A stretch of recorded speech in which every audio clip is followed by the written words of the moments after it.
and notwithstanding and not understanding the gravity of the encounter that I had just faced with a police officer.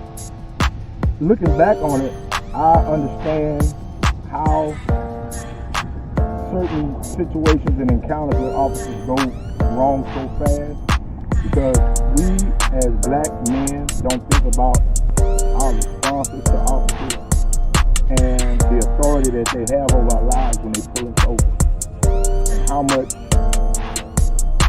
one quick move, one wrong answer, one smart answer can end up costing you your life, and taking a situation that is so simple into somewhere dramatic and drastic to your family.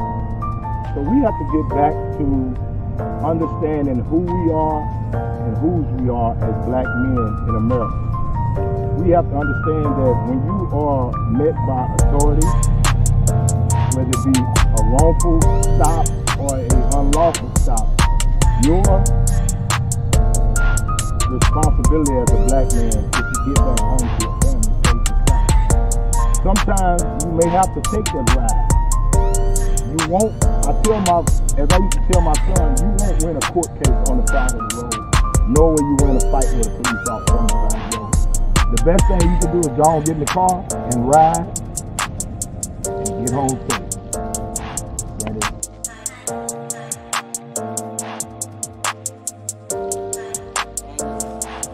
Because we wanted to get his insight on what's going on with racial profiling, the racial injustice that's going on today. So the question I have for you today is, Mr. Daniels, what was your first encounter with the police? Well, to be honest with you, we back here at Grimes Elementary Park, which is behind the elementary school that I went to as a kid. And I was one of the lucky ones, I think, from South Park, because my first encounter with the police did not happen until I had gone away from Houston and came back. I went through Grimes Elementary, went through middle school here, went to high school at Jones, left and went to college at Hampton University in Virginia. Came back after my freshman year, and I had a car that I had purchased myself. I had fixed it up, put music in it and everything. And I came home to drive my car back to Virginia for my sophomore year. And I was here on a Christmas break, riding around the streets of South Park. And I turned off of Martin Luther King and Doolittle, which is a corner right here off of Martin Luther King Boulevard in South Park. So I pulled up, and when I got out of the car, there was an officer pulled up behind me with the sirens blaring and his gun pulled when I got out of the car, telling me to get back in my car. So I'm like, what in the world is going on? So the officer told me he had been following me for about 6 or 7 blocks with his sirens blaring, and I did not pull over. Well, the thing was, I had so much music in my car, and it was so loud, and that was a custom back in the day to have loud music in your car as a youngster. So I didn't even hear the police lights, nor did I pay attention. I'm just riding and jamming my music. So the police officer pulls me over, proceeds, like I said, he greeted me with a gun first, then told me to get back in my vehicle. Now you gotta understand, I'm an 18, 19-year-old teenage kid who has never encountered the police before. So I'm arrogant, I'm ignorant to the police. First of all, I did not understand how deadly an encounter with the police could be at that time. So I was functioning out of a place of ignorance. Let's just prerequisite what I'm about to say with that. So when the officer told me to get back in my car, I sat back in the car, and then he came up with the gun drawn to my side window and asked me to give him my license and registration, which I did. So at that time, he told me to get out the vehicle. He holstered his gun again, told me to get out the vehicle, slammed me against the car, and then proceeded to ask me, all kind of questions, why I didn't stop. And I told him, man, look, I didn't hear you. I didn't hear no sound. I said, I had my music up, I couldn't hear you. Yeah, that's what I'm talking. That's what his first thing was, yeah, that's what I mean. You got all that music blaring and riding up and down the street. Now, I can give you a ticket for that. I said, a ticket? He said, yeah, that's excessive noise from a motor vehicle. I said, man, I ain't never heard of that ticket. What are you talking about? Well, it is a ticket. I said, oh, okay. So he says, yeah, I can give you a ticket for that. And me being arrogant as I was and having, I was a college football player with a lot of other things going on. So I had a little bit of money in my pocket. And I pulled out a knot of money with a rubber band around it and said, and if you give me a ticket, I'm going to pay for it. I ain't got no problem with it. And he got kind of upset about that because I guess he felt I was being arrogant, which I was. I'm not going to lie, I was. But I mean, at 19 years old, who isn't arrogant? So the thing is, after he did that, he said, well, I'm gonna give you a ticket for that. Open your trunk. I said, I'm not opening my trunk for what? I need to see what you got in that trunk. I said, no, there ain't none of your business what's in my trunk. I said, unless you have a warrant, I'm not opening my trunk. I said, you got no probable cause to go in my trunk. So he proceeded to tell me, yeah, I'm gonna write you a ticket. I said, well, go ahead, write it. I said, and my arrogant behind was, them white folks sure got your watchdog ass trained. And when I said that, his own partner bust out laughing at it. And he got real hot then. And he proceeded to write me a ticket. And I took the ticket. That was the first ticket I ever got on my driver's license. And I had been having a driver's license since I was 16 years old. So, needless to say, I walked up there and got me a beer and sat down with my partners. But at that time, I didn't really understand the dynamics of what had just occurred. I was being targeted because I was a black man riding up and down streets in South Park in a nice vehicle with a bunch of music in it. And he really wanted to see if I was a dope dealer. But he realized when I got out of the car that I was a 19-year-old college student.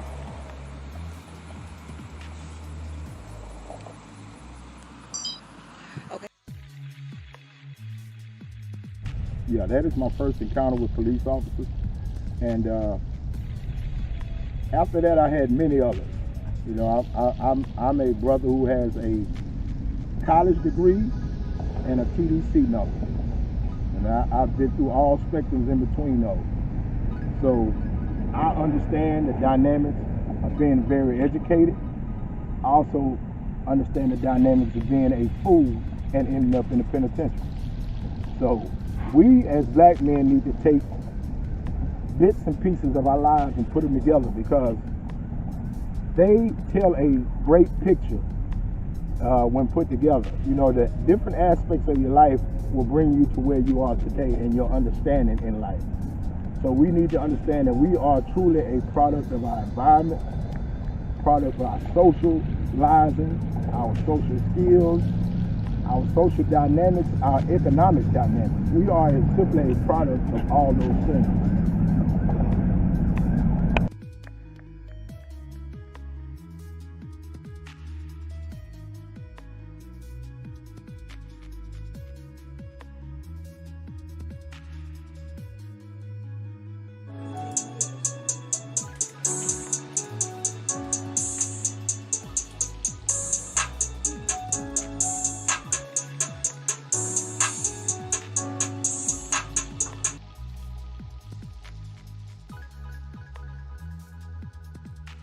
We're free. We can drive around. We can own businesses and stuff like that. It's a catch to it. You know what I'm saying? Like, they're talking to us, but the system is set up against us, and that's how it's always been. And for something to have to actually change, we have to stop being like, can we just get along? We have to stop being like, well, it's cool. Let's just sweep it under the rug because eventually you're gonna trip over that lump in the rug. You know what I'm saying? Because it's still there. It was just swept under the rug. Blend, she wasn't even alive in her mugshot. It kind of just, one day I just was just crying about it because it just really scared me. Like, I was on the phone with my best friend and I was just telling her, I was like, they just took this, I don't know what they did to that woman. I don't know what they did to her. They ruled it a suicide. But we know the truth. You know what I'm saying? We know she didn't kill herself. What did they do to this woman? What did they do to this human being? A life, a whole human life with no remorse, no thought about it. Like we're animals. They don't care. And then after they took George Floyd's life, they dragged him on the ground. And it scared me. I was like, man, when Morris was arrested, I was like, he was one of the lucky ones because he actually made it to the jail. You know what I'm saying? Like, So, tell me, when you first realized you were black. I still ain't figured out that. I mean, was it an encounter? What was it? You know, I mean, because we all play in the playground with the other kids. We all, you know, have friends and all of that. When was it that you realized that one of these things are not like the other? You know, let's just be real about it. I think it was one weekend. I was in the 9th grade in high school, and it was the weekend. You find something to do. You go to the skate ring, or you go to a little kid club and stuff like that. I went to the movies, and I got basically stopped for nothing because it seemed like I was with a group of people that did something, like I fit the description in some type of way, like I looked like them, and come to find out it was some black kids that I guess got in a fight or something like that. So I had got stopped, handcuffs put on me just because I look like them, you know. So that's the first time I actually put two and two together. You know, when you growing up, you don't really think about those things until something like impactful to you happens. It has to be super impactful to you. And that to me was like a moment where I sat and thought about like why I don't understand, like why did I get stopped? I'm just going to the store. There's a store like down the street from the movie theater, so I was just going to the store and I'm getting stopped. So I'm thinking I did something crazy wrong. You know, so I think that was the moment I put two and two together. Like I always seen that I had dark skin, but it's different when somebody else sees it as a threat, or sees it and think you are suspicious or you are guilty into proven innocent rather than the other way around. So I think that's the one that made me feel some type of way.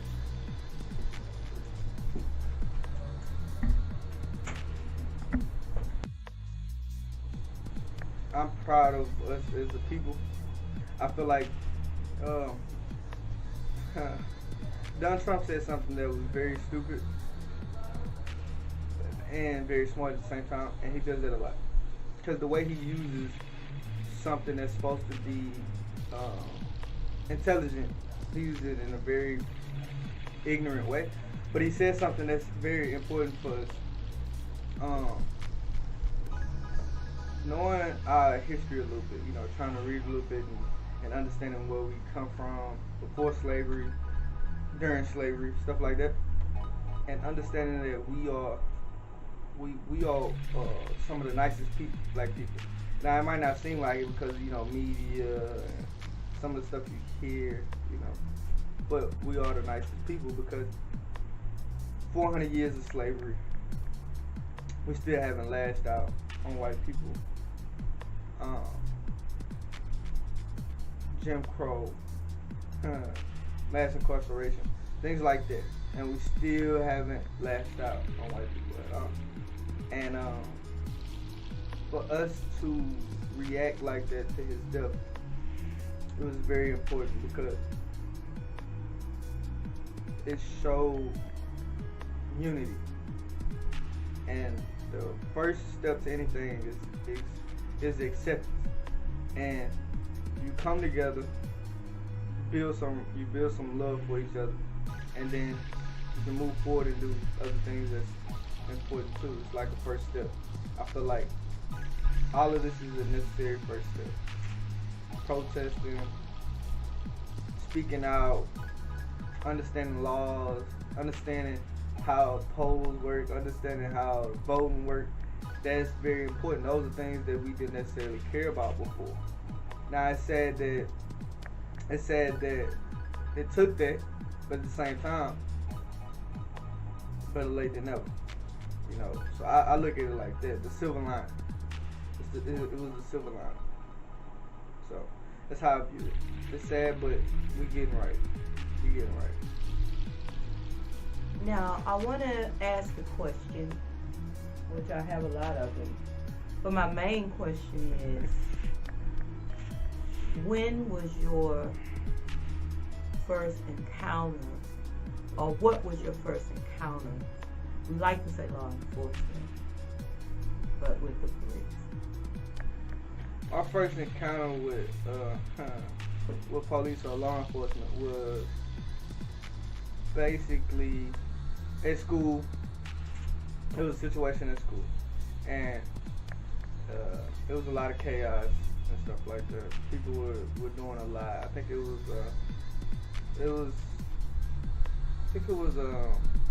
a big fight or whatever, and you know, cops stay aggressive. So you got one major cop, white cop, kind of stocky. He runs up, picks him out the most noticeable black person, slams him, arrests him, talks a whole bunch of crazy stuff. So, and they just so happened to be me. So that was my first encounter. Just being scared. Feeling your wrist so close together. Just the pain that you can go through not being able to, pull your arms back around to where your chest are, and sitting in the back of a cop car that's very small. It gives you like a sense of like no control, and I think that's one of the things that's kind of psychologically a bad thing about like police. It's like when they come, you don't feel like you're safe. If anything, you feel like you're about to be caged, or you feel like you're about to get in trouble. You don't feel like they're coming to stabilize the situation. Serve and protect. Yeah, you don't feel like they come to do what they cop car say. When you witnessed the video of, well, not witnessed, but when you saw the video of George Floyd, did any of this come to mind? The experience you just told me about, did any of that come up? Nah. What came to mind was understanding how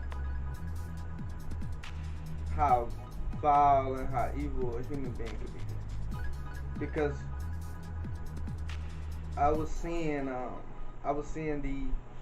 Instagram how they have the graphic symbol and stuff like that before you watch the video. I didn't understand why it was right there, and I didn't understand what it was.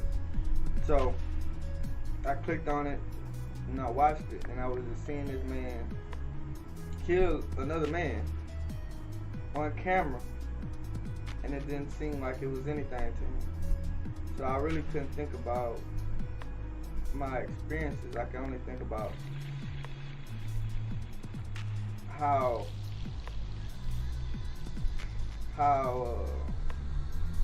messed up of a nation we are to be able to allow something like this, because that wasn't the first time. So for all the ones that didn't get recorded, that's what I thought about. I started thinking about the ones that didn't get didn't come to the light, that didn't get the exposure, that happened before I was born and before my mom was born, and the ones that's gonna happen next year, stuff like that. That's what I was thinking. I was thinking about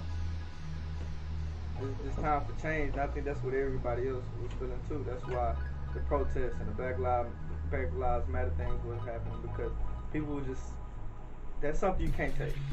You know, it's different to hear about it. It's different to see it on a movie, but to understand this is real. This man is gone, and another man took his life and didn't care. It hurt. If you have any ounce of a heart, it'll do something to you. So that's what I was thinking about. I was just thinking about, yeah, this is. I don't have no patience for that anymore. All right. That's a wrap for now. All right, welcome back. This is another part of our documentary on when did you know you were black? Okay, now these young men, the question I want to ask you is, knowing that they already talk about your generation, okay? But I want to hear what your generation has to say about what went down with George Floyd, what it means for your generation. What are you seeing? You're seeing a lot of your peers die at the hands of police officers. Now, George Floyd was older than you guys, but y'all have witnessed a lot of young people die at the hand of not just the police, but gun violence, period. You know? So, what do y'all think about what's going on right now? Any one of you can go first. I think every generation has its goods and its bads, and I feel like things are good things not. You